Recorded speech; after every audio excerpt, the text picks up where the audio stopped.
It's prime time for evil, bitch!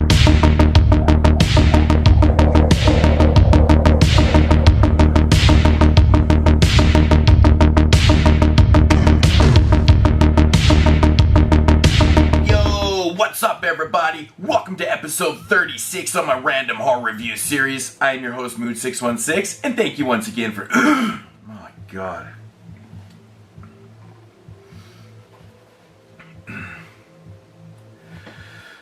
Yo, what's up everybody? Welcome to episode 36 here on my random horror review series. I am your host, Mood616, and thank you once again for stopping in, guys. Yeah, episode 36 is here, and I haven't reviewed one from Wild Eye releasing in a long time. At least I don't think I have anyways, but got one here from Wild Eye. Of course, they've been pumping out so much stuff this year.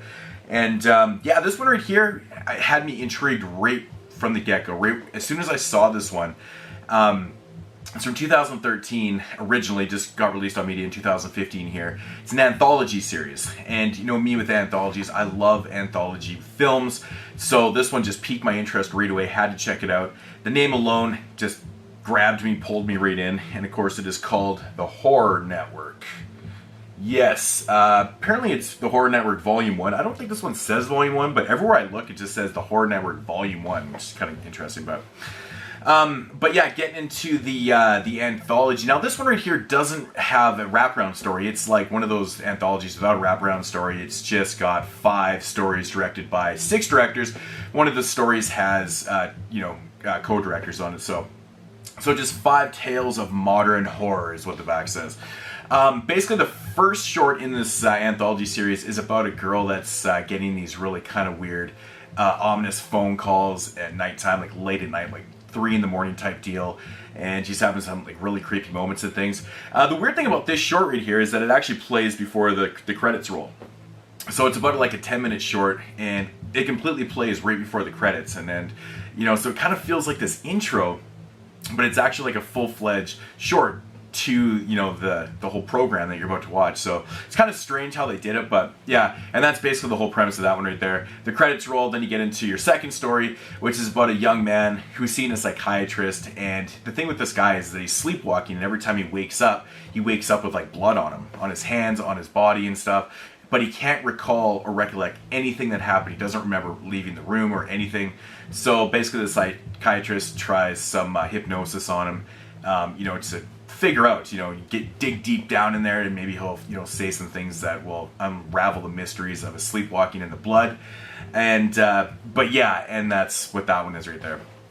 So, getting into the third story is about a girl, she's like a 12-year-old girl or something like that. She's deaf, and she's getting bullied on this bus. Anyway, she gets dropped off and left to walk the rest of the way home, and where she starts getting chased down by some random stranger, and ends up in this kind of cat and mouse deal, things like that.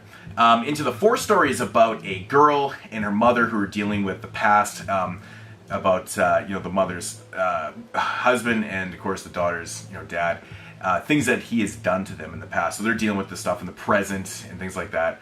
And the last story is basically about a guy he's like a serial killer. He's stalking young boys or like men and stuff like that. So, and that's what that one's about.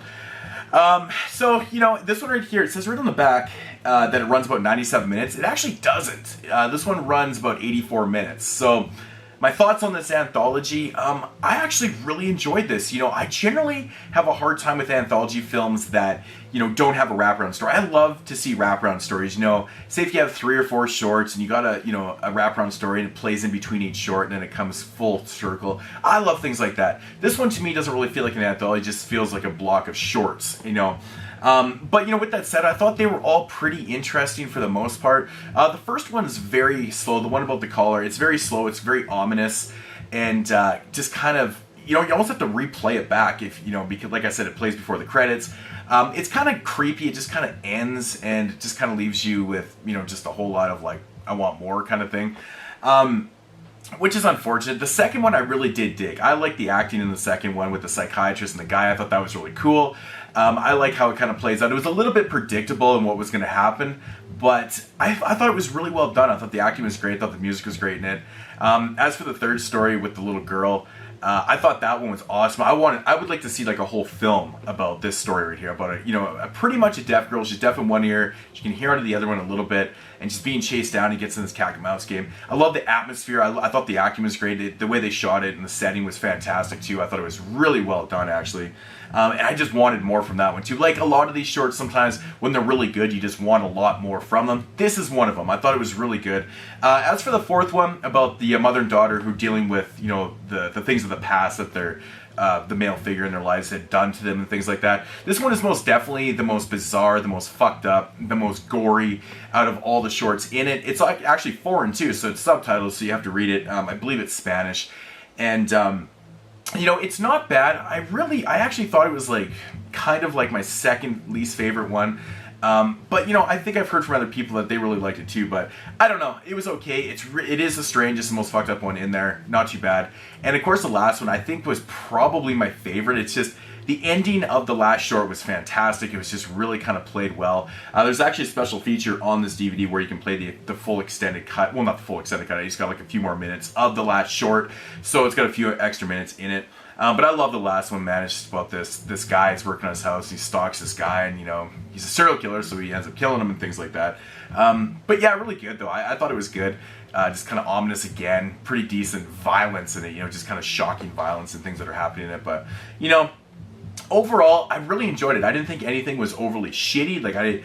For once, it's not very often I watch an anthology film and there's no shorts that are just like bona fide shitty, But this one, pretty damn solid, I have to say, man. It was really good. A couple of them just wanted full-length stories to it, Definitely with the third one and the last story, I could do with full stories on that. So that was really cool. But the thing about talking about anthologies, you don't want to really give too much away because they're short. Like I said, they're 84 minutes. They run about 16, 17 minutes a piece. Actually, maybe some of them are a little bit longer. But not too bad. If I had to rate this one, I'm going to probably give it a solid 7.5 out of 10. Like I said, it's way above average. It's pretty well done. But I just wish something like this had a wraparound story. Just kind of create that wraparound story, put that in the middle. It's always fun to do so. But yeah, the Horror Network, I definitely recommend this one. Definitely give this one a shot, guys, from Wild Eye Releasings. Give it a shot. Cool stuff. And that's going to do it for episode 36. See you guys at episode 37. Peace out, homies. A strong batch of films work that deserves to be seen. Ain't it cool news? Yeah, man, I agree. A must watch. They really got to put that quote on the back. A must watch. Bang!